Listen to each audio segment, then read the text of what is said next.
is reinforcing NATO's military presence in Eastern Europe.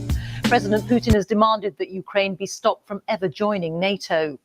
Russia used to control much of the region, but many of those neighboring nations have now joined the military alliance of European and North American countries, of which the UK is a part. From Geneva, here's our diplomatic correspondent, James Landale.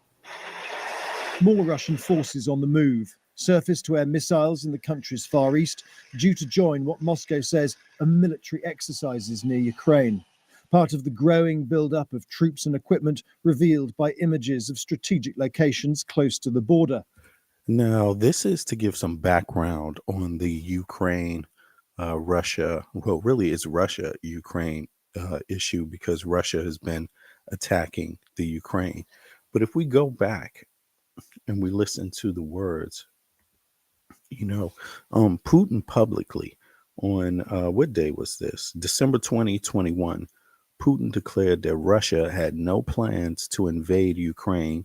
Similarly, Russian Deputy Foreign Minister Sergei Rubkov stated that January 22nd that Russia had no plans or intentions to attack Ukraine. For visual reference, check this. Now look, this day, December 21st or 22nd, they're claiming, after they already built up troops, 100,000 troops. This is ridiculous. While they were saying that, they were aligning 150,000 troops on this border here. And Putin said, we're not invading. I mean, they made many comments like this openly in the media.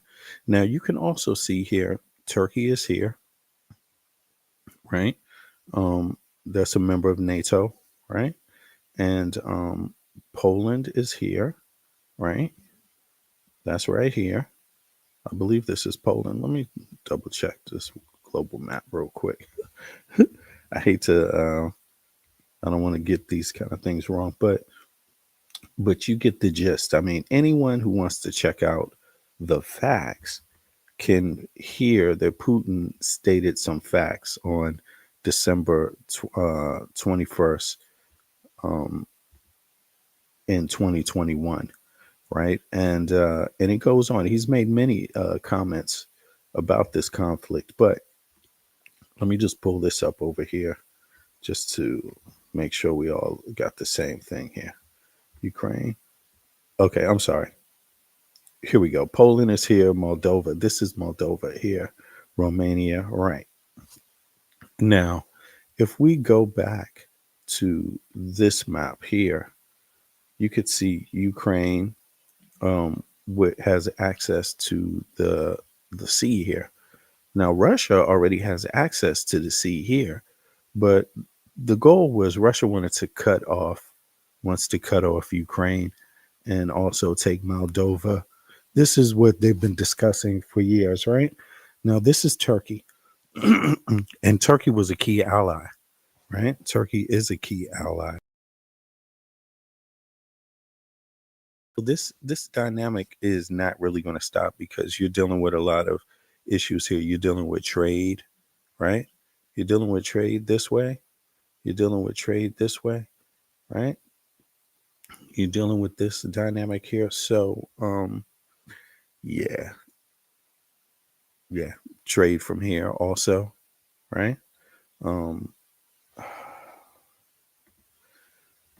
A lot I don't want to narrow it down to trade, because it's trade and security, right? But here we go. Now we see Greece is here, right? It's further down on the map, but it's just beneath this where all of this is happening now. You see, so here, Istanbul, right? Turkey, Greece. This is Turkey right here. You see, Istanbul here. You see, then this is Greece over here, Athens. There's some islands there, but in any case, Russia would like to control this access. Eventually it will come down to Turkey, also Syria. You could see these situations, but the main dynamic is that Putin literally said just days before he invaded that he wasn't invading. I mean, not days, weeks, and days. You know, it was a consistent theme of his. But let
So he's still not calling it a war. So if you go back to 2021, he says we have no plans on invading Ukraine.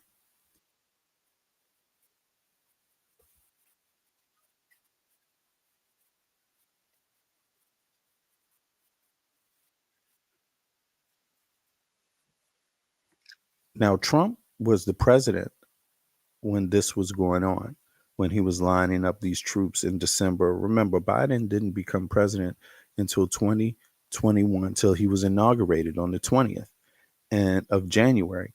But a month before that, while Trump was still president, this is what was going on.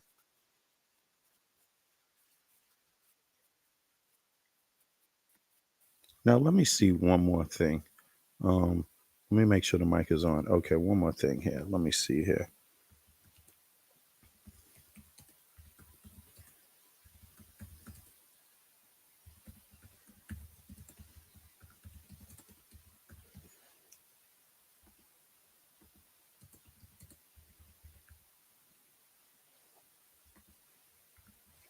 Let me see here. I just want to see. Now, check this out. Additionally, Trump said, look, Trump himself had said that in this time period that Russia wasn't going to invade. Look,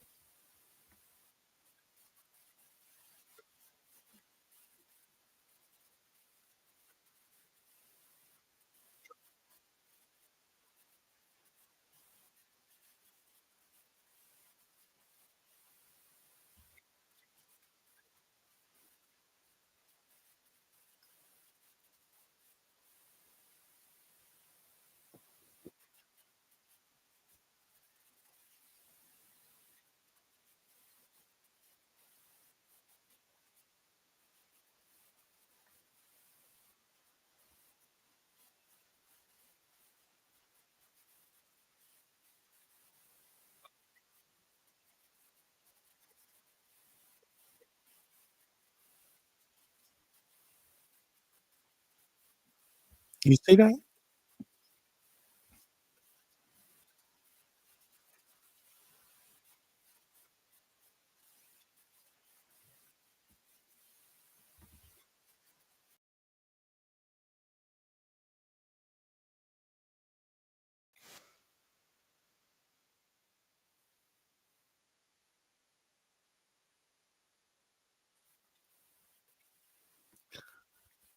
Now, now this is where Trump, he says that this was a savvy move. So he's saying savvy was the initial statement from Putin in 2021 December saying that he would not invade. He was speaking on behalf of the 100,000 military troops he had aligned on the border. And Trump says that because he changed his mind later and invaded Ukraine, that that was called a savvy move.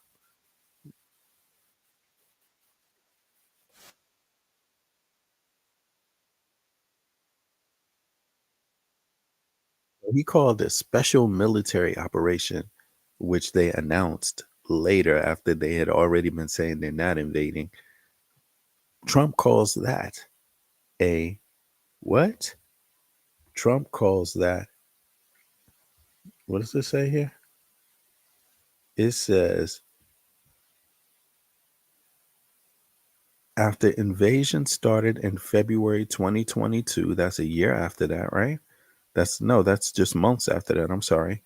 2022, Trump praised Putin initially, calling his moves savvy, but later criticized the invasion. So he called that savvy. That was what he called savvy. So let's go back to 2021 here and hear some more.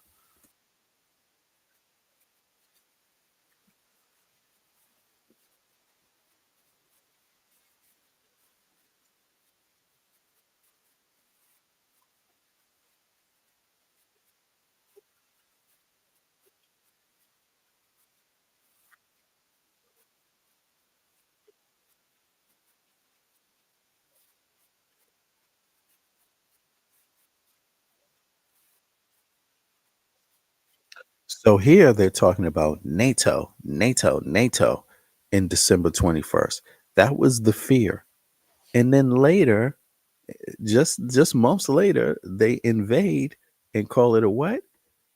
And they don't say it's about NATO, it's about something else now. Look.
So you see, he doesn't believe that this is fake news. Look,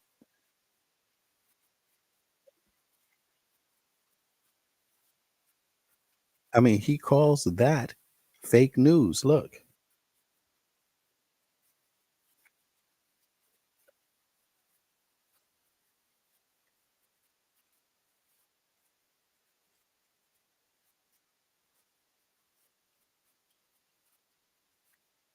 So you can see they invaded and took all of this.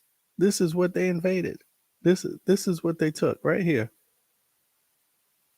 This is what they attempted to they basically attempted, you know, and of course, he's calling Putin's own words when Putin said we're not invading. He calls that fake news and says that that's the US pressuring people to use fake news. And then months after that, he turns around and he says, "What? What does he say?"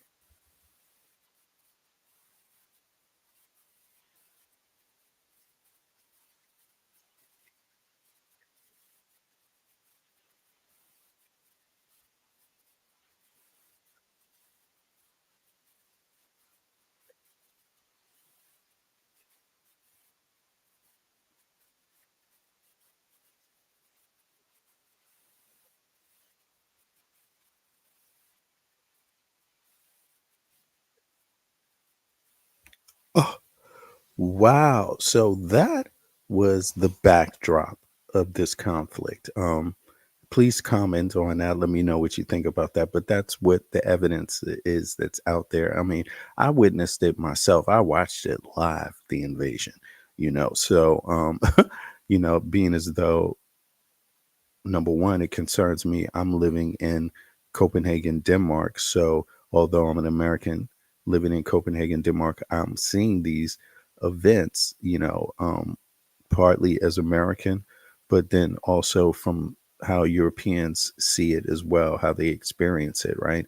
And from news sources here. But let's continue. This is today now. This is what we got after this debacle. Oh my goodness. There's just, here we go. Zelensky came to the White House. This is almost 4 years later now, right? The saga continues, and this is what's going on.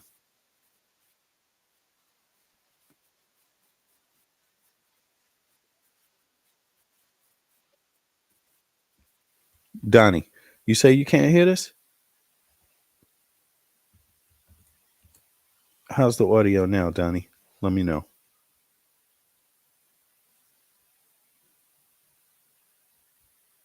I'm going to double check it while I play this.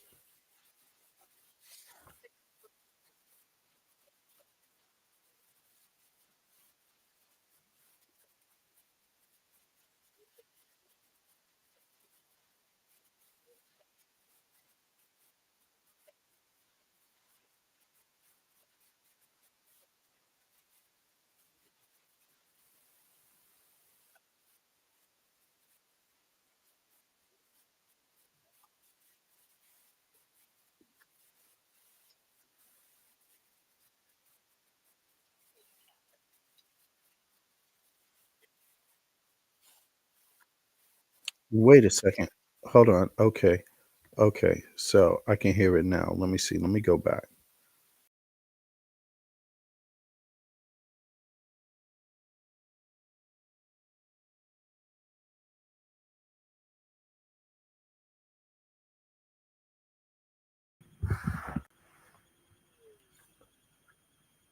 Wait a second. Hold on. Okay. So I can hear it now. Let me see. Let me go.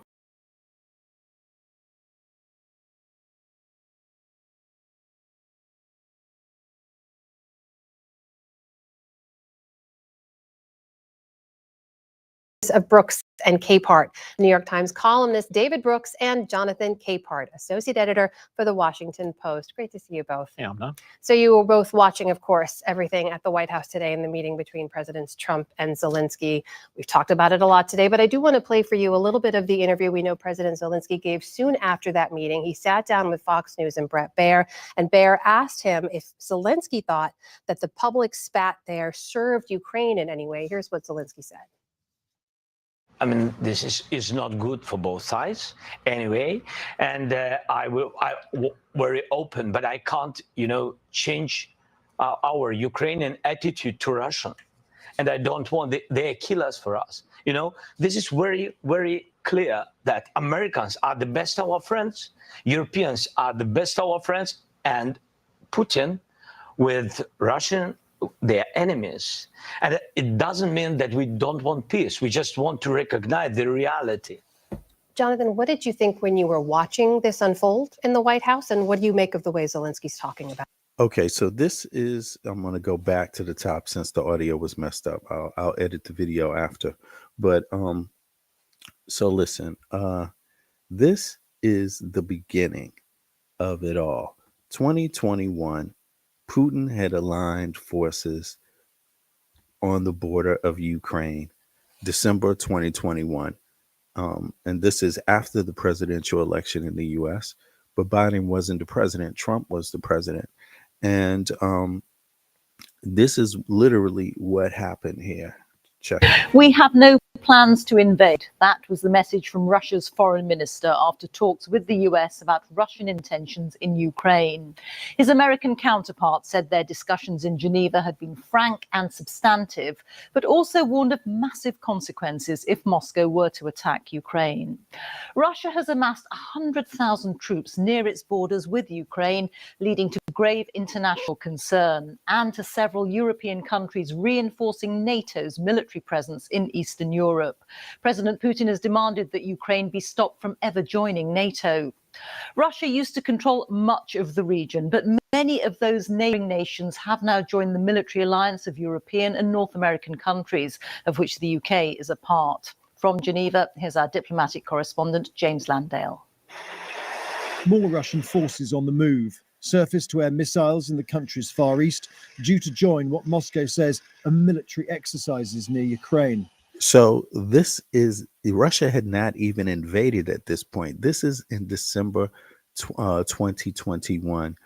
Biden had been elected, but he was not sitting president yet. Trump was still the president. You know, president doesn't get in office until the following year, January 20th, right? So this is months before. Putin lining up his military, and this is the open dialogue that's going on. He said, we're just doing exercises. We're not intending on invading Ukraine. This is literally what's happening. Have now joined the military alliance of European and North American countries, of which the UK is a part. From Geneva, here's our diplomatic correspondent, James Landale. More Russian forces on the move. Surface-to-air missiles in the country's far east, due to join what Moscow says are military exercises near Ukraine. Part of the growing build-up of troops and equipment revealed by images of strategic locations close to the border. What Western powers fear may be preparation for war. But for now, the diplomacy continues too. America's and Russia's top diplomats met in Geneva and at first couldn't even agree how to greet one another, with one question on everyone's lips. Is an invasion likely, as President Biden suggested? Mr. Lavrov seemed to suggest it was up to the United States, and later dismissed talk of invasion as hysterical rhetoric designed to provoke Ukraine. What does Russia You see that? want most? An unstable... This is December 2021, before the invasion. ...dependent Ukraine, or a new sphere of influence in Eastern Europe? We're not trying to get a sphere of influence, but what NATO is doing shows it considers Ukraine to be a part of its sphere of influence. To the west, Ukraine is an independent, sovereign nation. That means This is ridiculous because Ukraine is Ukraine, and that's the topic at hand. And they're literally saying they're not invading. This is December 2021, y'all. This is before the invasion. Look, it has a right Trump was the president. to self-determination, free from Russian control. And if it wants to join NATO or any other international alliance, well, that's for it to decide. Russia's view is different. It sees the former Soviet country as historically within its sphere of influence, and also strategically. Actually, this is January. This is early. Biden had taken office at this time, but in the beginning he hadn't. Not in December 2021. Let me see here. It says here that in late 2021, Russian officials, including President Vladimir Putin, publicly stated that Russia had no intention of invading Ukraine. This is while Trump was president. For example, in November 2021, Kremlin spokesperson Dmitry Peskov dismissed Western media reports about potential invasion plans, and he called it hollow and unfounded, asserting that Russia doesn't threaten anyone. However, despite these assurances, Russia launched a full-scale invasion of Ukraine on February 2022, February 24th, 2022. So Biden had gotten into office and served for 1 month. This action contradicted their earlier statements and led to widespread international condemnation, the implementation of severe sanctions against Russia. So that's what happened. And then they invaded. Important. And then this is what happened when they invaded. This was the excuse. Now they changed their whole reasoning, their narration. And Trump calls this action. Now, Trump is not the president anymore. This is in February. This is February 20-something, 24th, right? A month later, 2 months later, max, right? Trump says that he thinks this is a savvy move. Look at what Putin did. This is what Trump calls savvy. Advisors, the Foreign Minister Sergei Lavrov has told the BBC that Russia has not invaded Ukraine, and he's repeated the official line from the Kremlin that there is no war, just what is called a special military operation. Mr. Lavrov, who's been at the heart of power in Russia for over 20 years now, was heavily critical of the UK for its attitude towards President Putin and his policies. He told our Russia editor, Steve Rosenberg, that to classify relations between Russia and the UK as bad would be an understatement. Hello, thank you. It was the first time Sergei Lavrov had agreed to meet since Moscow launched its offensive in Ukraine. Russia's government has created a parallel reality. Invasion? What invasion? We didn't invade Ukraine. We declared a special military operation because we had absolutely no other way of explaining to the West that dragging Ukraine into NATO was a criminal act. Russia's special operation has resulted in thousands of civilian deaths in Ukraine. So now you see the language? Look. Explaining to the West that dragging Ukraine into NATO was a criminal act. So he's dragging Ukraine into NATO. Who dragged them? Is that what Ukraine says? You see, so in this situation, Russia only cares what Russia says. It doesn't care what Ukraine says. It doesn't care what the US says. It doesn't care what anyone else in the UN says. It only cares about its perspective, and no one else's perspective can be taken into account or matters ultimately. Russia's special operation has resulted in thousands of civilian deaths in Ukraine. Moscow claims it's protecting Russian speakers and fighting Nazis. So now they're fighting Nazis. Now that they've invaded, they didn't say they were fighting Nazis before, right? When they said they weren't invading, they said it after they invaded. I quoted a UN report about a Ukrainian village where Russian soldiers had forced hundreds of people, including 74 children, to spend a month in a basement with no toilet, no water. 10 people had died. Is that fighting Nazis? I asked. Unfortunately,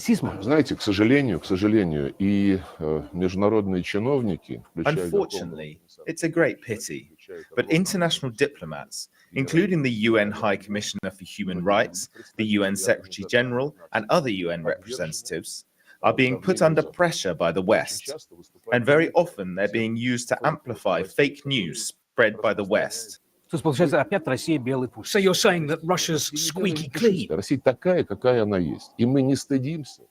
No, Russia is not squeaky clean. Russia is what it is, and we are not ashamed of showing who we are. You know, so basically, they lied openly to the international community. And this, just like Trump lies openly to the international community, this is what people call authoritarian dictatorships.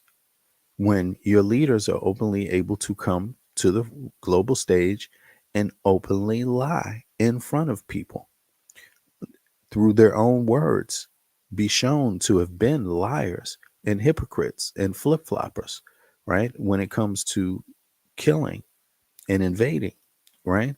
And human rights, you know, stepping on human rights, walking on human rights, trampling on human rights, you know, and this was the background to the conflict. Now Zelensky, you know, Trump is the president again. We're dealing with 4 years, you know, 3 years later, 4 years later, Trump is now the president again. He was going out of power before, right when they were invading. And now he's coming into power again after Biden has been supporting Ukraine.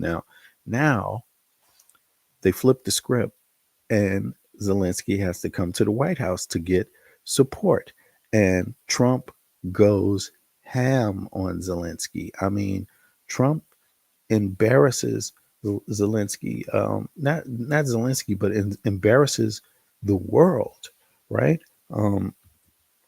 He literally embarrasses the world when he does this, and it's really pathetic. This was a this was essentially one of the worst days for Americans to actually have to watch and contemplate, listen to, even the world, not just Americans, but this was a horrible, horrible feat here.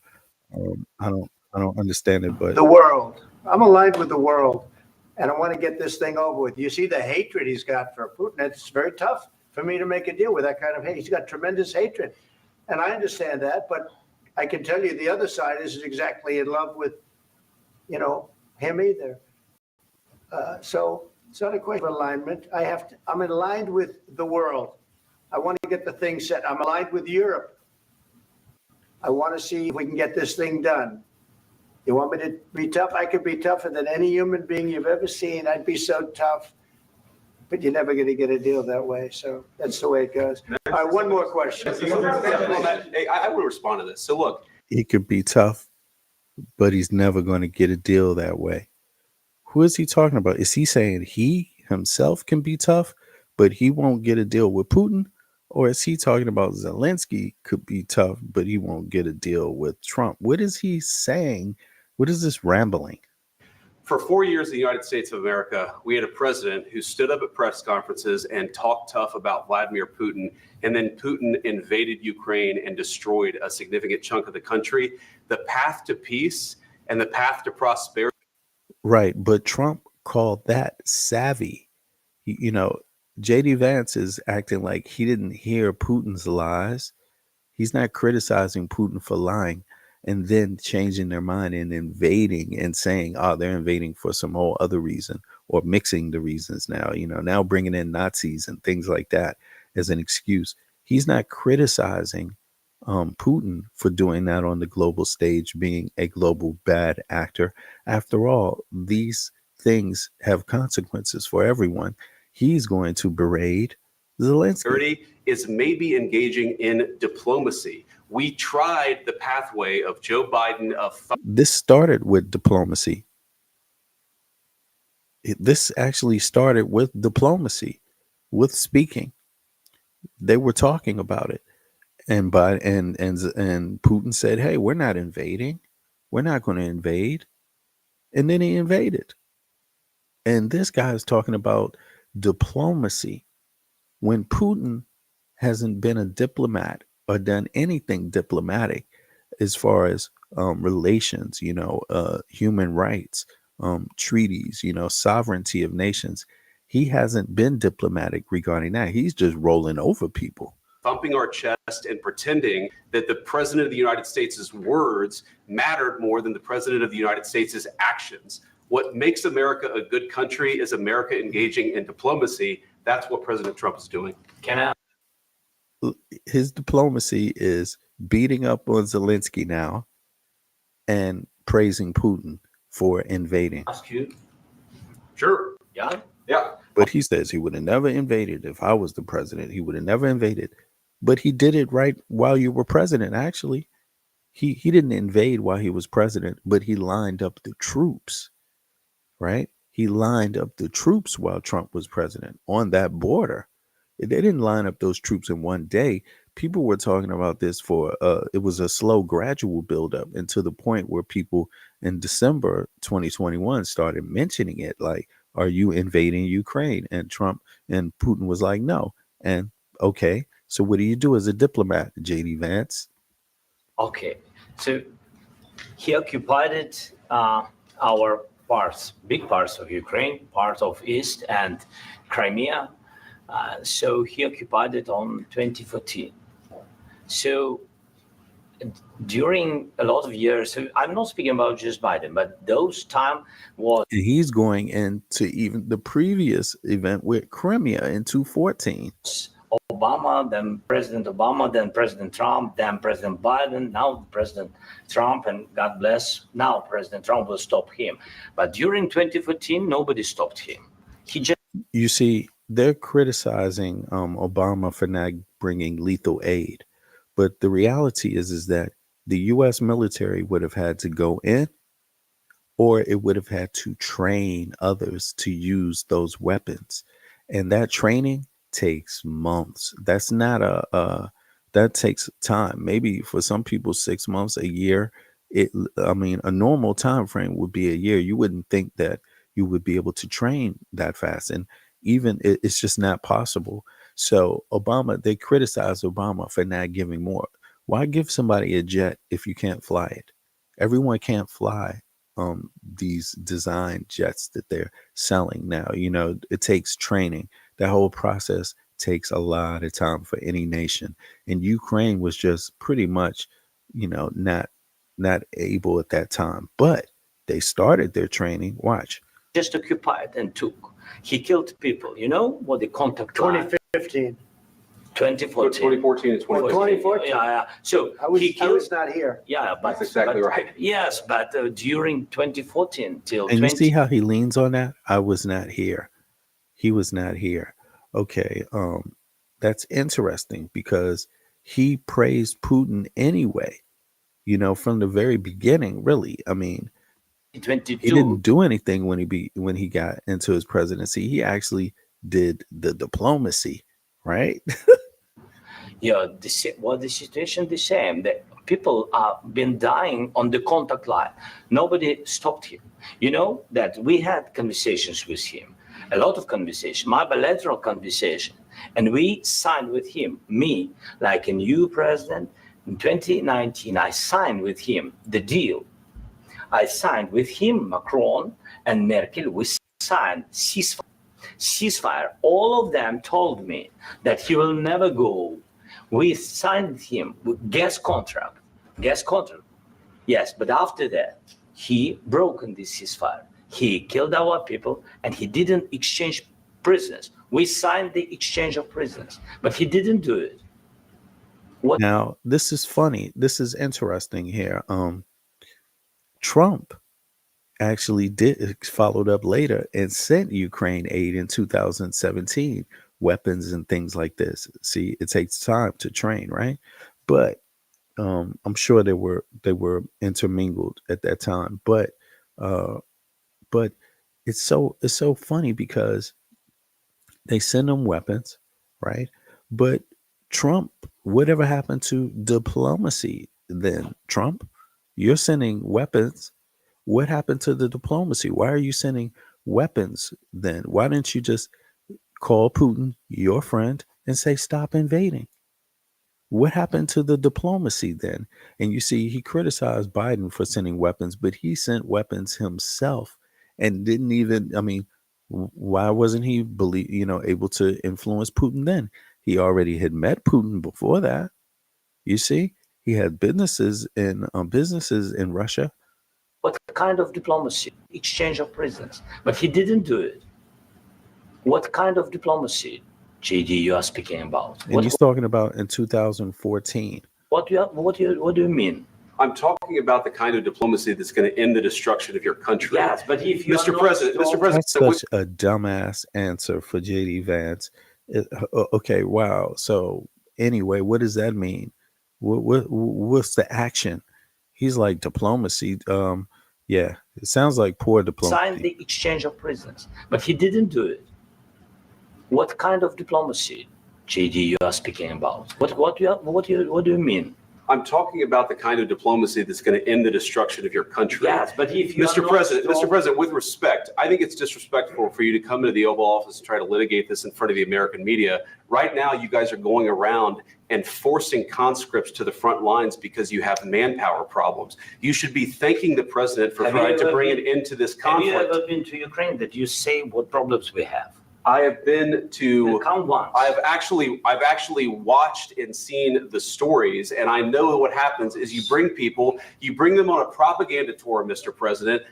Do you disagree that you've had problems bringing people into your military? And do you think that it's respectful to come to the Oval Office of the United States of America and attack the administration that is trying to prevent the destruction of your country? A lot of questions. Heads of states to further restrictions on the press corps. We now turn to the analysis of Brooks and Capehart. So here's the reaction.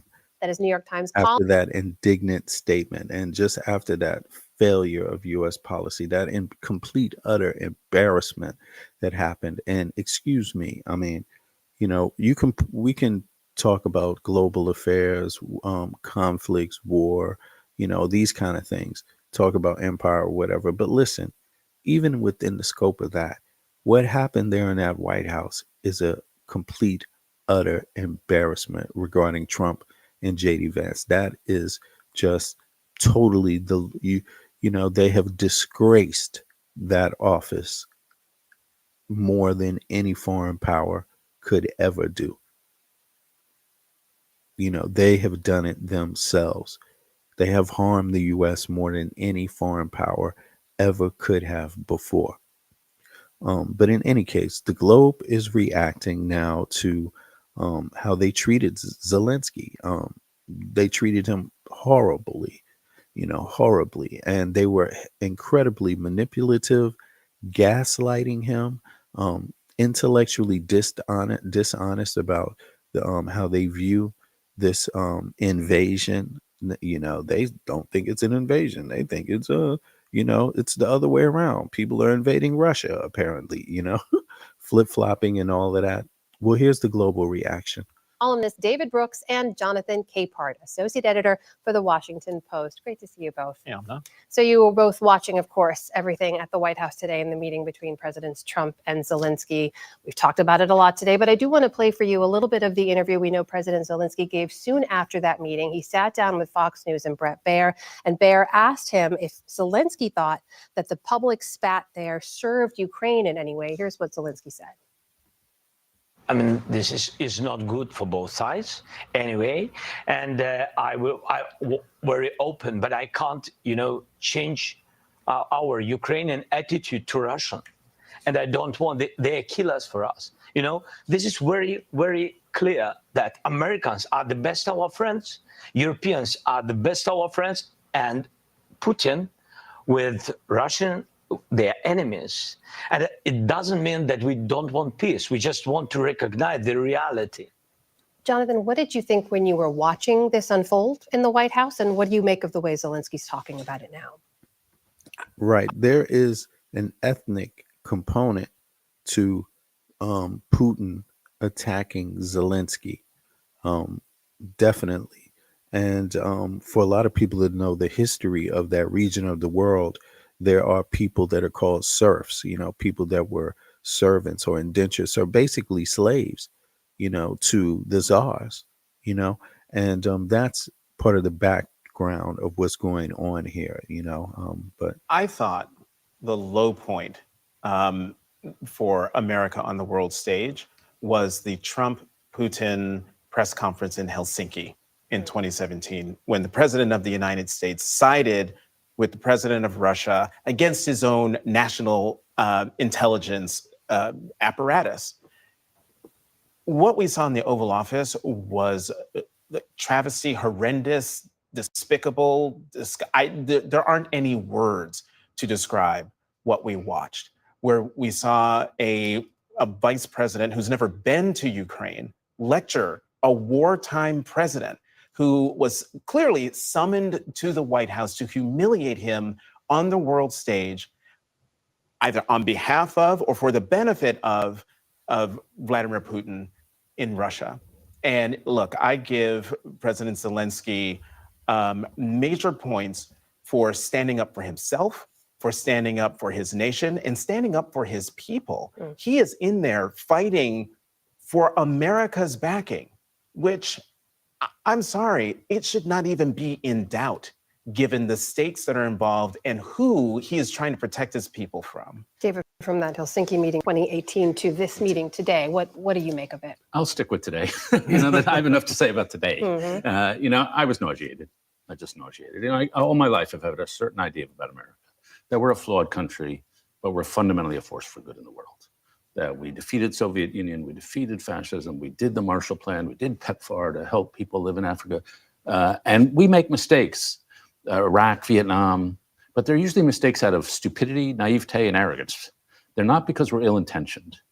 What I've seen over the last 6 weeks is the United States behaving vilely to our friends in Canada and Mexico, vilely to our friends in Europe, and today was the bottom of the barrel. Vilely to a man who was defending Western values at great personal risk to him and his countrymen. Donald Trump believes in one thing, he believes that might makes right. And in that, he agrees with Vladimir Putin, that they are birds of a feather. And he and Vladimir Putin together are trying to create a world that's safe for gangsters, where ruthless people can thrive. And we saw the product of that effort today in the Oval Office. And at first I was thinking, am I feeling grief? Am I feeling shock? Like I'm in a hallucination? But I just think shame, moral shame. It's a moral injury to see the country you love behaving this way. You heard Now, many Americans have some difficulty navigating the relevance of the US on the global stage, because inside of the US things are very different, right? It's the US, and the US has its own domestic issues and domestic dealings, right? Daily. And so a lot of people don't have time to even connect. What do these instances in the world have to do with my country? How does it affect my life? A lot of Americans don't directly correlate those things, but indeed, it is about the wealth. Although there are issues in the country with sharing the wealth, the country itself is very wealthy. And I'm not talking about what it spends on military aid. I'm talking about the other wealth that's there among the, top tier billionaires in the country. And the fact that the US military is guarding their trade, guarding those trade routes. When we look at the global stage, I mean, that's really what it's about. This Mediterranean here, you see, this is a trade route to Asia, right? This is a trade route. This saves money to go through this direction here and around to Europe and the US. It's a direct route to the US. You see, US is right here. Boom, boom, boom, right up in here, right over there. I mean, would you rather go here? That would cost more money. So your products would cost more. If it's coming from this side of Asia. If it's coming from China, then obviously it's probably going to come in through the Pacific, which is different. But the US has a lot of interest in the Middle East, oil, trade, and not just the Middle East, India. Exactly. India is a prime example of trade changing, right? They could navigate those waters and go to the Pacific, but they also do this trade route. And it's also about our trade out. Who do we trade to? And how do we get there? How do we protect those regions and those items, those goods, those businesses in other countries that American corporations operate? Now, they operate in the US and outside of the US. They have an import and export component, some of them, right? Most of those businesses, maybe they import some parts and then they add it to whatever else they're creating, and then they might sell it to someone else. There's a lot of trade, bilateral trade going on. And so a lot of times Americans don't really get that part when they look at this. But am I feeling grief? Am I feeling shock? Like I'm in a hallucination? But I just think shame. Well, shame. It's a moral injury to see the country you love behaving this way. You heard Congressman. When our country backs up someone like Putin, that changes the whole global stage because of the power dynamics, the nuclear capacity. Not that Putin has a great military capacity, but compared to smaller nations, unindustrialized nations, they do, right? So when the US aligns itself with Russia, it's basically allowing the proliferation of more weapons from Russia. It's going to result in more conflict because they're not doing this for no reason. There's a strategy to it, and China benefits from Russia's behavior regarding trade, right? It makes more people turn to them instead of the US. Less people are turning to the US for trade because of the tariffs and because of the decision making of Trump. More people are turning towards China, not the US. So Americans are going to feel that in their pocket deeply. while their allies turn to China, who's turning to the US? And how will that be navigated? Lawler, who would not criticize the president necessarily, but is a Ukraine supporter, say we're further away from a deal. They have to get back to a deal. The war has to end. You also heard Nick Schifrin report earlier. His European sources are saying there's a fundamental transatlantic break now. Is this the realignment, Jonathan? Has this happened? The U.S. is now closer to Russia than to its European allies? Yes. Yes. And the fact that the Europeans are already looking at it as a break, I think they have to do that. They can't depend on the United States now. After what happened to President Zelensky in the Oval Office, what happens to the Baltic states? What happens to Estonia if Russia rolls over the border? What happens to Poland if Russia rolls over the border? What happens if any of the NATO countries are attacked by Russia after what we just saw? They cannot depend on the United States anymore after more than 7 decades.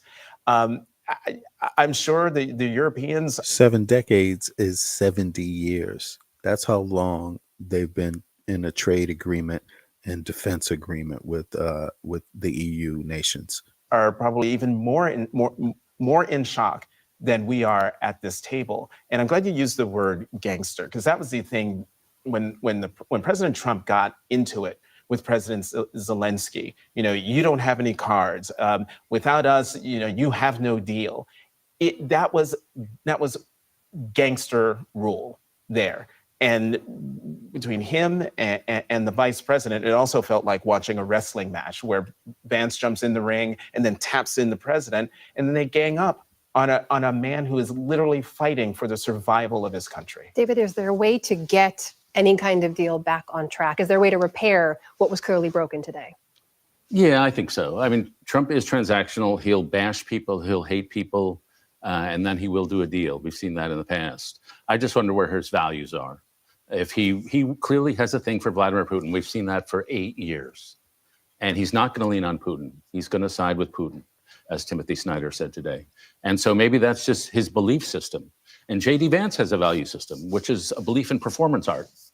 What he did was not the act of someone who is a diplomat. It was not the act of someone who's a statesman. It was not the act of someone who has a faintest hint of responsibility. Facts. To edge on his president, to just try to do a mano against a man who's 10 times the man he is, frankly. He is speaking facts right now. J.D. Vance, intellectually, there is nothing there. This man should be managing a warehouse somewhere. No more. I'm not saying you have to be as dumb as J.D. Vance to do that, but I'm saying you should not go beyond that. Even managing, no, you shouldn't even manage a warehouse, because you would be horrible to your employees. I mean, J.D. Vance is in himself is such an empty individual. He had the nerve to talk to another man that way. A man that's in a war. He's the leader of a country that's in a conflict with Russia, with a huge military, and J.D. Vance is sitting back there. He could end it just tomorrow. In one day, J.D. Vance could end it with the threat of power, with the threat of strikes on Russian military, with the threat of military just showing up. They're already there. They're waiting around saying, "What do we do, boss?" And Trump is saying, no. Putin, it's not his fault. It's Ukraine. We need to watch the Ukrainians, I mean, it's ridiculous.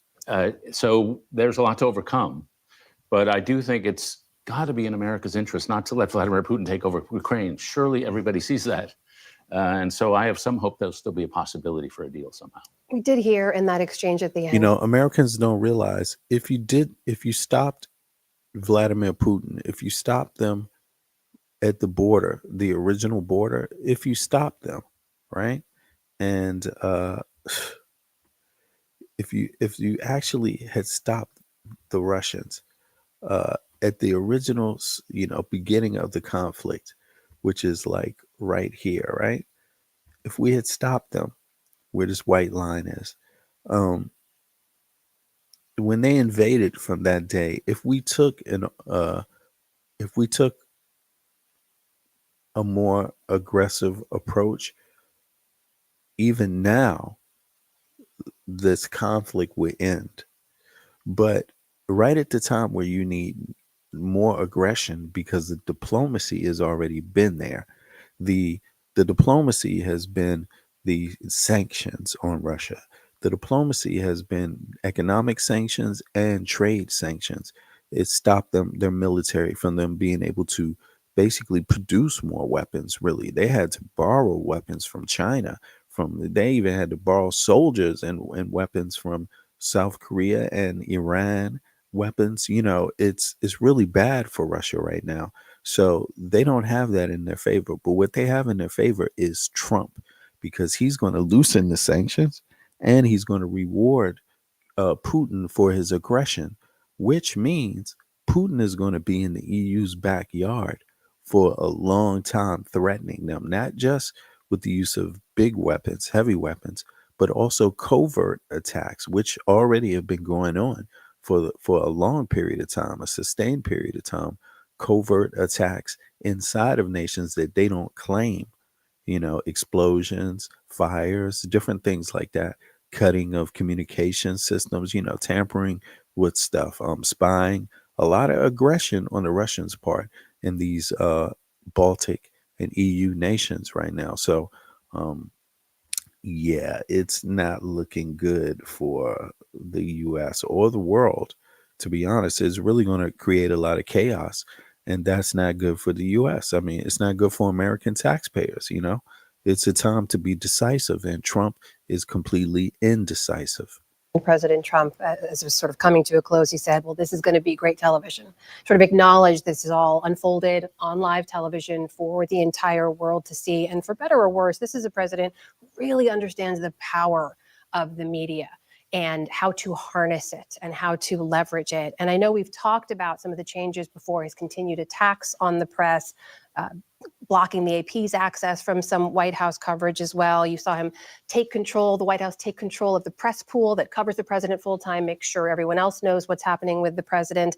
Peter Baker, of course, longtime Russia correspondent, said it reminded him of the Kremlin press pool takeover. And I just want to get your takes on where that sort of attack on the press stands and whether we're in much more sinister territory now. I do think we're in more sinister territory because you've got to look at what's happening with AP. In light of his lawsuits against CBS, against ABC, threats. Yeah, Trump, his authoritarianism, he's kicking out the press, blocking the press from, deciding what companies can be at the White House meeting. And so he's banned AP, that's Associated Press, from being able to show up in the White House press conferences and things like the White House press room to participate with that. And he's, and he's already got lawsuits against other companies, media outlets, like seriously lawsuits, and he doesn't care to win them in the court. It's just harassment from the power station, the presidency. It's harassment from up there down to everyone else, every other functioning government arm or national arm, like the media, the free press is guaranteed under the Constitution. Well, Trump is just as aggressive at attacking that freedom of speech that way, right? Because he doesn't want media outlets to criticize his administration, or his decision making, his behavior. Threatening the licenses of other broadcast entities. This is all part of a pattern of roughing up anyone he views as not either insufficiently loyal or people who have wronged him. And he looks at the press as an entity that has wronged him. But what I would say is, it's sort of inside baseball that, AP is not allowed in the pool, which means they can't get into all these places. To me, it just says that the White House press corps, which already does hard work, they're just going to have to work a little bit harder, reporting on an administration that already leaks like a sieve. Yeah, that's the media. That's the media. And right now, Trump cutting down the media, and also he himself going with false conspiracy theory, going with Putin's own disinformation campaign. And so, yeah, but in any case, back to the reaction. Stupefaction worldwide and dismay. World leaders have been swiftly reacting to that tense verbal clash. Guillaume Goujon has more on the international responses. Empty chairs, vacant podiums, and journalists told to leave. The meeting between Donald Trump and Volodymyr Zelensky took a dramatic turn, with world leaders quick to react. French President Emmanuel Macron, who also met with Donald Trump on Monday in a much more relaxed setting, sought to ease tensions. Russia is the aggressor and Ukraine is the nation under attack. 3 years ago, we were right to support Ukraine and impose sanctions on Russia. And we must continue to do so. By we, I mean the United States, Europeans, Canadians, Japanese, and many others. We must thank all those who have provided assistance and honor those who are fighting. Posting on X, the Polish Prime Minister Donald Tusk sought to reassure Ukrainians. Dear Zelensky, dear Ukrainian friends, you are not alone. Meanwhile, Ukraine's Prime Minister defended President Zelensky without directly addressing the clash between both leaders. President Zelensky is right. Peace without guarantees is not possible. Ceasefire without guarantees is the way to Russian occupation of the whole European continent. Russian officials also reacted, including former President Dmitry Medvedev. The insolent pig finally got a proper slapdown in the Oval Office, and Donald Trump is right. The Kyiv regime is gambling with World War III. The escalation will be seen as playing in Russia's favor, as the Kremlin hopes to tarnish the image of the Ukrainian president and see US aid to Ukraine become less generous in the future. This Sunday, Zelensky will attend a meeting of European leaders in London. Okay. Don't let noise pollution. So that's interesting. I didn't know that. So there's going to be a meeting this Sunday with Zelensky and European leaders after that meeting. That's interesting. Yeah. But in any case, we're going to see how that goes. And but let's see here. Mark Rubio was sat in that meeting with Zelensky and Trump and watched them make utter fools of themselves. Just totally, I'm talking about, this is as low as you could get as a diplomat, what Trump and J.D. Vance did. Like, they are scraping the gutter with their behavior. And then in comes Mark Rubio. Here, we just heard from President Zelensky. He said he does not think that he owes President Trump an apology for what happened inside the Oval Office today. Do you feel otherwise? I do, because you guys don't see. You guys only. He does. This is embarrassing. First of all, bad diplomacy. He's Ukraine, them fighting, and for for their own country, obviously, to defend the sovereignty of their own country. That benefits the U.S. right off the bat. You don't even have to do anything. If they have that alone benefits the U.S. in numerous ways. Trade, because the U.S. is working with trade deals with different countries. The U.S. is the most effective nation, or had been. Now China's taking over now, especially with Trump in office, rapidly. But the U.S. had trade deals and trade routes secured and guaranteed, trade of goods, and backed up by military agreements to protect the trade routes, right? The U.S. was number one, was the boss with that. But now they're giving that up with Ukraine. Literally, that's the beginning of giving that up. Ukraine is like a little axis. It's not the Mediterranean, but it's the top of the Black Sea. Yes. And another NATO ally is Turkey. So you could bet that Russia will be going after Turkey next. He's going after the Black Sea. That's what that's about. You see, and that won't stop. So there's going to be many excuses for that. That is going to harm the U.S. because although, there are things like an ocean, it's going to force everyone else to maneuver differently because the U.S. is maneuvering differently. So that just will mean the U.S. becomes second in everybody else's eyes. China will become first, and then the list will go under that. China, the EU, yes, they will rapidly rise up. Watch. Saw the end. You saw what happened today. You don't see all the things that led up to this. So let me explain. The president's been very clear. He campaigned on this. He thinks this war should have never started. He believes, and I agree, that had he been president, it never would have happened. Now here we are. He's trying to bring an end to this conflict. We've explained very clearly what our plan is here, which is we want to get the Russians to a negotiating table. We want to explore whether peace is possible. They understand this. They also understand. No, what about the minerals that Trump said he wanted?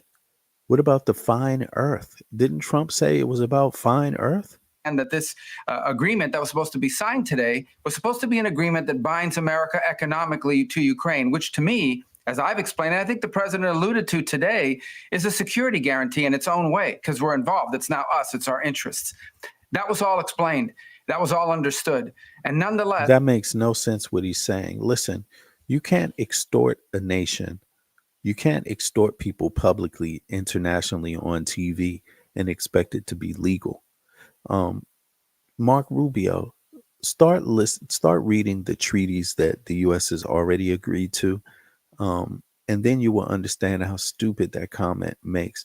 You cannot trade raw mineral resources for defense sovereignty, for sovereignty of a nation. That's not how it works. Free trade means not under duress.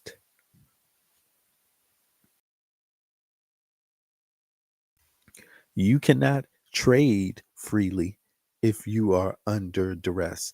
And this is just so ridiculous. Ukraine is being invaded right now. That first has to stop. Then you can, with guarantees, then you can have trade agreements. This is extortion. And he's trying to make it seem like you could come to an agreement the way that he's doing it, and you actually legally can't. for the last 10 days and every day is a security guarantee in its own way, because we're involved. It's now us. It's our interests. That's not a security guarantee. That's not a security guarantee at all. That's a business deal. That's just saying, hey, we sign a contract. You get to mine over here in this area for 50 years, right? Something like that. Maybe it's like that because I haven't seen the details. We would like to see the details be released to the public. Legacy media should be calling for the details to be released, but they don't. They just go with the talking points. But the talking points are that there's supposed to be fine earth deal set up, and that would spawn the businessman to want to protect it. That's illegal. How do you do that? What is he? He's got it backwards. The agreement over the sovereignty is what establishes all other possibilities. That's how it works according to law, the world, the globe, international law. This guy, he is just offering up what's next. You can just have anything you want. International law doesn't matter at all. These guys are literally ruining the rule of law, like straight up. That was all explained. That was all understood. And nonetheless, for the last 10 days, in every engagement we've had with the Ukrainians, there's been complications in getting that point across, including the public statements that President Zelensky has made. But they insisted. You can't get the point across to them because no one else is going by those.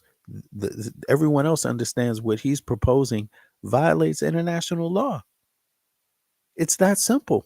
On coming to D.C. This agreement could have been signed 5 days ago, but they insisted on coming. You can sign it, but you can't enforce it without violence. This is ridiculous. They are undermining, again, international law. What if China just undermined international law? Do you know what that would look like?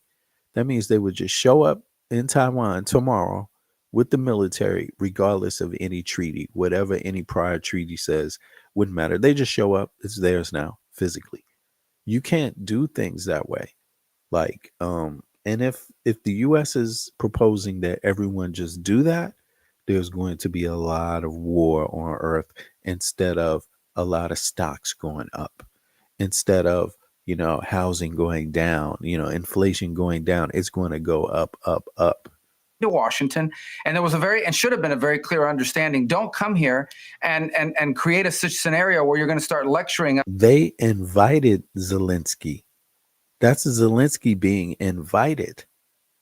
They could have went to the Ukraine if they wanted that deal, if they were concerned about it. And that's the thing about it. Handling this like it's a private business, that just defies the whole purpose. It's not a private business. This is international, United States own affairs on the international stage, where it involves many people.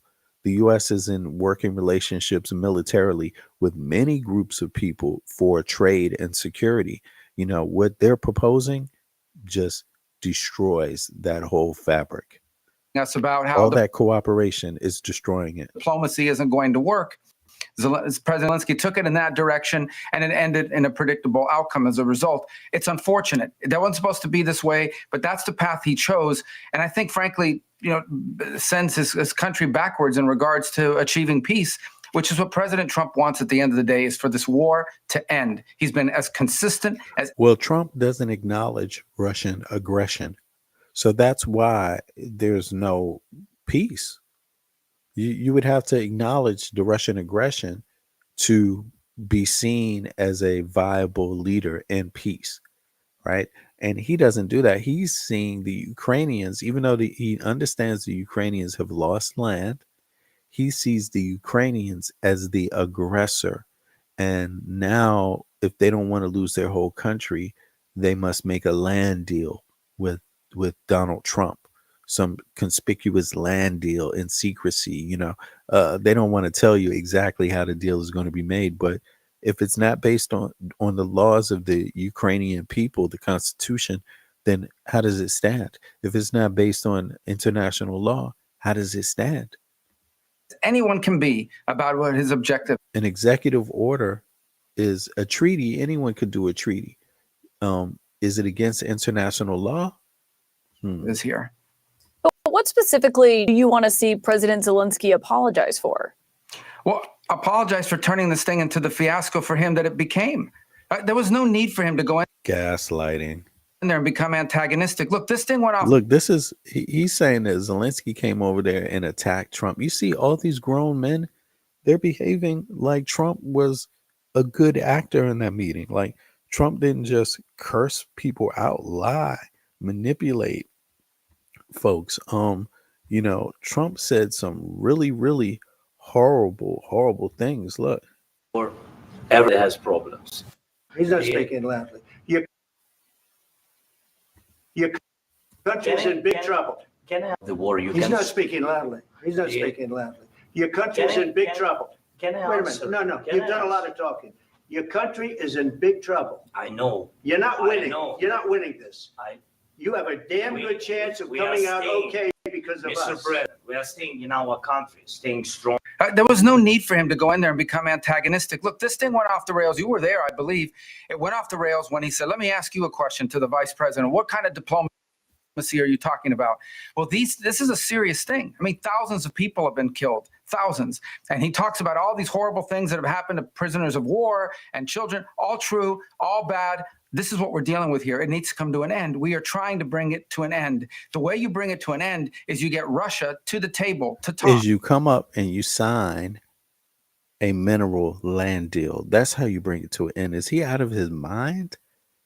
They're talking about ending the Russian invasion of Ukraine, and they're literally talking about a land deal. This is how you do it. You first make a land deal, and then that land deal will turn into security deals, because why would someone want the right to mine and get minerals from your land if they don't want to secure the trade This thing went off the rails. You were there, I believe. It went off the rails when he said, let me ask you a question to the vice president. What kind of diplomacy are you talking about? Well, this is a serious thing. I mean, thousands of people have been killed, thousands. And he talks about all these horrible things that have happened to prisoners of war. You know, they're gaslighting. You know, imagine if you were being attacked and you've been attacked for years. And then someone that comes along that says they want to help you starts talking down to you about how you are to blame for being attacked, how you're the problem. You're not getting attacked for no reason. You're just not good enough. People don't like you. Get yourself together. If you did, people wouldn't attack you. That's what he's doing. And children, all true, all bad. This is what we're dealing with here. It needs to come to an end. We are trying to bring it to an end. The way you bring it to an end is you get Russia to the table to talk. And he understands that attacking Putin, no matter how anyone may feel about him personally, forcing the president into a position where you're trying to goad him into attacking Putin, calling him names. He doesn't have to attack Putin. All he has to do is say, stop the aggression. Stop attacking Ukraine. That's all he has to do. So what is he saying? If he says that, what is Russia going to do? Attack Ukraine? They're already attacking. You see, it doesn't make sense what he's saying. You know, Maximalist demands about Russia having to pay for the reconstruction, all the sorts of things that you talk about in a negotiation. You see that they don't want Russia to pay for the reconstruction, but that's part of these treaties that he's violating. That's part of those agreements. You know, yeah, you attack people, you have to pay the concessions, right? And so Russia doesn't want to pay any concessions either, because why? Because they were right with invading Ukraine? Is that why? Is it right to invade? Negotiation. Well, when you start talking about that aggressively, and the president's a deal maker, he's made deals his entire life, you're not going to get people to the table. And so you start to perceive that maybe nobody's at the table right now. No one's at the table. Zelensky walked away from the table. Putin never was at the table, according to Trump. Trump has never called Putin together. I mean, what did they do? They met. They say that they met. He met with one of his diplomats, or he talked to him over the phone. I mean, come on. You know, what does Putin have to offer? There, you know, that's when you're on the table, you know what the person has to offer. What did Putin say he will offer? Trump keeps saying he doesn't know. Trump's talking for Putin. He's not even acting like he's a U.S. representative. Trump is acting like he's a Putin representative. Zelensky doesn't want a peace deal. He says and Rubio also. It's like, it's almost like they're all working for Putin, to be honest. Does, but maybe he doesn't. And that active, open undermining of efforts to bring about peace is deeply frustrating for everyone who's been involved in communications with them leading up. Deeply frustrating. Like they're the ones that have the hard part. The U.S. has the hard part. Oh, man, we're working so hard, you know, trying to figure this Ukraine thing out, trying to figure this Gaza thing out. We're working so hard in our air-conditioned, first-class villas, you know, first-class apartments in Washington, D.C., first-class drivers, first-class Medicare, first-class everything, lunch, dinner. To today. And I think he should apologize for wasting our time for a meeting that was going to end the way it did. I mean, they got the best retirement pay. These people, they want to cut federal staff, but they don't want to cut their own jobs. And look at what a mockery they are. You yourself have said previously that Putin cannot be trusted in negotiations. That was the point that President Zelensky was ultimately making during that conversation, is that there cannot be an agreement without security guarantees, because he was talking about all the ceasefire agreements before, or agreements that Putin has just blown past. I mean, do you still feel that way, that Putin cannot be trusted in these negotiations? Well, I was there yesterday when the president said in front of the media that our approach is going to be trust but verify. President Trump's made deals his entire life. He's not going to get suckered into some deal that's not a real deal. So where's the verification? We all understand this. We understand. Where's the verification? What verification to what? Keeping your word this time? He doesn't have a record of keeping his word. You don't just How could he verify something like that? He would have to you would have to take a risk. Stand it on our end for certain. And so the goal here is to get to a place we have to explore whether peace is possible. I've said this repeatedly. I don't know. I think it is based on what they've said so far, but we have to explore that. How else is this war going to end? Peace was possible, but they took their foot off of Putin's neck. And now peace may not be possible. And the inflation is going to go up even higher because of that. And I don't know if that's what the MAGA people voted for, but again, I think MAGA people don't pay enough attention to how international relations is why the US's GDP is so high. International relations was a reward for basically doing so well after World War II or in war defeating the Nazis. That was a reward. People said, hey, thank you.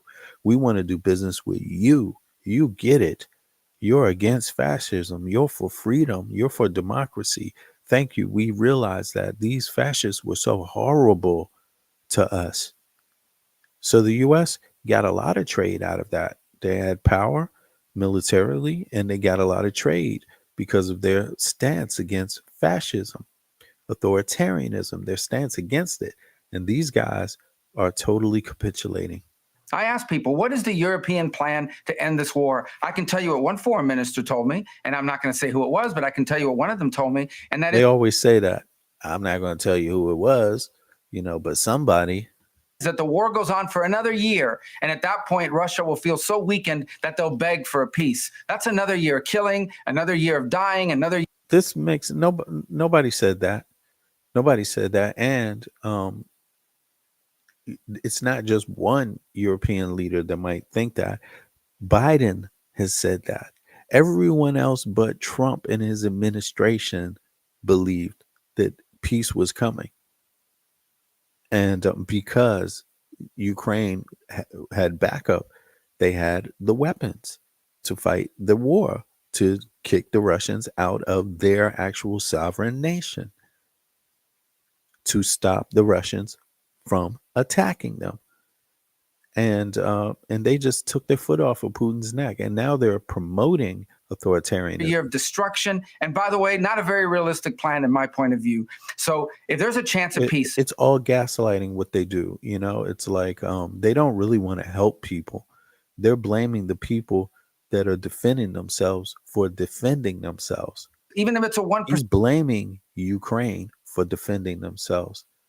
He's blaming Zelensky for having a people that defend themselves against aggression. That's crazy. Chance that needs to be explored. And that's what President Trump is trying to do here. President Trump said just when he was leaving the White House after that meeting that he doesn't think President Zelensky wants peace. But isn't that why the Ukrainian leader was in the Oval Office for that meeting today? Well, he was in the Oval Office to sign a minerals rights deal. You hear that? Why was he there? House after that meeting that he doesn't think President Zelensky wants peace. But isn't that why the Ukrainian leader was in the Oval Office for that meeting today? Well, he was in the Oval Office to sign a minerals rights deal. That's he was in the Oval. Oh, so he wasn't there for peace. He was there to sign a mineral rights deal. Is that a treaty for the USA? A mineral rights deal? MAGA people, do you want to know? This is ridiculous. After that meeting that he doesn't think President Zelensky wants peace. But isn't that why the Ukrainian leader was in the Oval Office for that meeting today? Well, he was in the Oval Office to sign a minerals rights deal. That's what he was in the Oval Office to sign today. But again, when you have comments that deliberately appear to be deliberately, I mean, after having he just screwed up saying this. This is ridiculous. So Zelensky wasn't there for peace. He was there to sign a mineral rights deal, not for peace, but just for the mineral rights deal. It's Trump that wants the mineral rights deal, and Zelensky's like, you can get anything you want if we have this security deal set up. And Trump is like, no, first, no, we can't do that. We can't promise more weapons. Sign a minerals rights deal. That meeting today, but is trying to do here. President Trump said just when he was leaving the White House after that meeting that he doesn't think President Zelensky wants peace. But isn't that why the Ukrainian leader was in the Oval Office for that meeting today? Well, he was in the Oval Office to sign a minerals rights deal. That's what he was in the Oval Office to sign today. There it is. There you have it, folks. I mean, utter ridiculousness. Well, okay, let's see what Hakeem has to say about this. Leader Jeffries, thanks so much for joining us. I want to play a little bit more from this truly extraordinary Oval Office meeting earlier today. Watch and listen to this. You have to be thankful. You don't have the cards. You're buried there. Your people are dying. You're running low on soldiers. Listen, you're running low on soldiers. It would be a damn good thing. And then you tell us, I don't want a ceasefire. I don't want a ceasefire. I want to go and I want this. Look, if you could get a ceasefire right now, I tell you, you take it so the bullets stop flying and your men stop getting killed. Of course, we want to stop the war. But you're saying you don't want a But ceasefire. I said to you, I want a ceasefire. with guarantees. Leader Jeffries, I want to get your reaction to this shocking White House meeting between President Trump and President Zelensky. It was a shocking and extraordinary exchange. American support for Ukraine is anchored in our own national security interests. America is stronger when Russia is weaker. And we, of course, are weakened when Russia is stronger. And we cannot allow Russian aggression to succeed here. And that is why we've supported the bravery and courage of the Ukrainian people. Ukraine is also standing on the side of democracy, freedom, and truth. Russia is standing on the side of tyranny, oppression, and propaganda. And America, of course, should always be aligned with the interests of those principles of democracy and truth and freedom. Do you believe, Leader Jeffries, that the relationship between the Trump administration and President Zelensky can be salvaged? It has to be salvaged for the good of the free world if America is going to continue to play that role. And again, our leadership of the free world in the aftermath of World War II to create a rules-based society all across the globe is in America's national security interest. It's designed to keep our people safe and secure and free of the type of global conflict that cost so many lives, including American lives, during World War I and World War II. And so it certainly is the case that we'll need to see some mature leadership from the Trump administration. You think there will be some mature leadership from the Trump administration? You know, what I think a lot of what Trump doesn't share with the public, and he doesn't therefore allow media a lot of space to take up this topic, and that is why doing things the way that we do it today, why that makes sense. Well, if you're well versed in the history of World War II, there lies the answer. It's easier to partner with other people and support them in your own interest than it is to go physically and do all these things yourself. It's just cheaper, smarter, more secure. And unless you're planning on doing all these things by yourself physically, you were way better off supporting others to do it. It was much more secure financially, much more secure physically in terms of military threats towards the United States of America. And now Trump threatens to undermine it.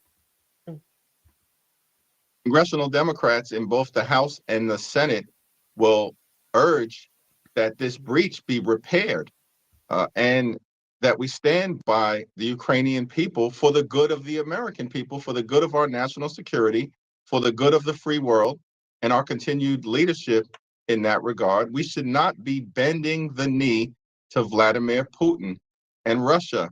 Putin is a sworn enemy of the United States of America. It's not in our national security interest to be supportive of him. It's in our national security interest to support the Ukrainian people and our allies in Western Europe and throughout the free world. Democratic Congressman Mike Quigley says the U.S. is, quote, on the side of the bad guys now. Do you agree with him? certainly, as Congressman Quigley indicated, the fact that most recently in the United Nations, we voted with Russia as opposed to voting with democratic countries in Western Europe and throughout the rest of the globe is challenging. It's problematic, and it's not in our own national security interest. Look, what we've seen from the Trump administration over the last several weeks is just a flood of unprecedented extremism and a parade of horribles that continue to be unleashed on the American people. While at the same time, the Trump administration is not focused on solving the problems of everyday Americans. We're continuing to make sure that we focus. Trump is capitulating on all fronts, internationally and nationally, inside the country and outside the country. He's capitulating against everything, every structural thing that was there that made the U.S. strong. And yeah, it weakens Americans' positions in the world, but it weakens Americans inside their own country as well. It's structurally and in every other way. It's going to be some difficult times, I think, for people. But look, this is a lesson to other nations. When you see this disinformation spreading, when you see leaders, Vladimir Putin has been in power for 30 years. For 30 years. Don't ever forget that. If a person is in power 30 years, that means in a lifetime, a lot of people's lifetimes, they only see one leader in that 30 years. Two leaders, you know, but Putin's still alive and the leader. You don't know how many more years he could go. You know, you got to think of it like, why would you not want to give your child the possibility to be a civil servant? Well, when you have civil servants that take up the presidency and you don't have term limits, that's what you get: authoritarians, and you get oligarchies taking control over everything and diminishing the people's rights and diminishing the people's votes and voices.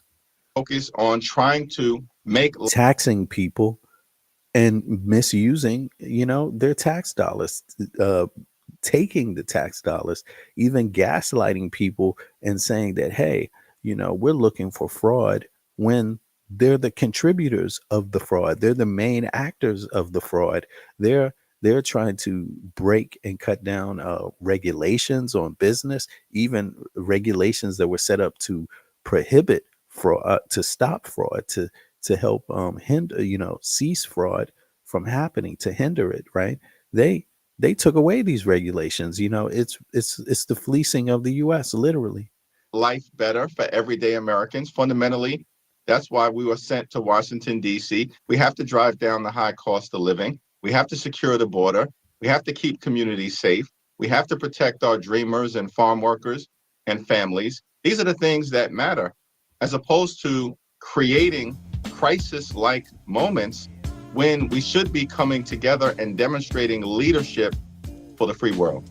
As you know, President Trump is due to deliver an address before a joint meeting of Congress on Tuesday night. Is the president berating an ally in the Oval Office, as we saw today, worth potentially boycotting the address? It's not my expectation that you will see any formal boycott organized in connection with the joint address to Congress. That's our house. It's the people's house. It's the House of Representatives. And so it's certainly my view that you're going to see significant presence of House Democrats on the floor of the House to hear what the president has to say. Now, I think our view is the president needs to lay out why has the Trump administration failed to do anything to address the cost of living in America when that was the signature promise. In fact, we were told that grocery prices were going to decline on day one. We also need to hear about this extraordinary assault on the American way of life that's underway, and that understandably has so many people disillusioned with what's happening in this country right now. Although we're going to continue to make clear as House Democrats that we will forcefully push back in the Congress, in the courts, and in communities all across the nation. On another sensitive issue, Leader Jeffrey, CNN has learned that U.S. intelligence now believes that Russia and China are actively attempting to recruit disgruntled or fired federal national security employees in order to work for them. What can you tell us about this? What kind of danger potentially does this present? Well, I haven't been briefed about this piece of intelligence, and it's my expectation that upon return to Congress next week, we will have a high-level briefing to the extent this is underway. Listen, hard-working federal employees help to make sure that our government can provide the services necessary, including as it relates to back in the Congress, in the courts, and in communities. To recruit Russia and China, and in communities all across the nation. On another sensitive issue, Leader Jeffrey, CNN has learned that U.S. intelligence now believes that Russia and China are actively attempting to recruit disgruntled or fired federal national security employees in order to work for them.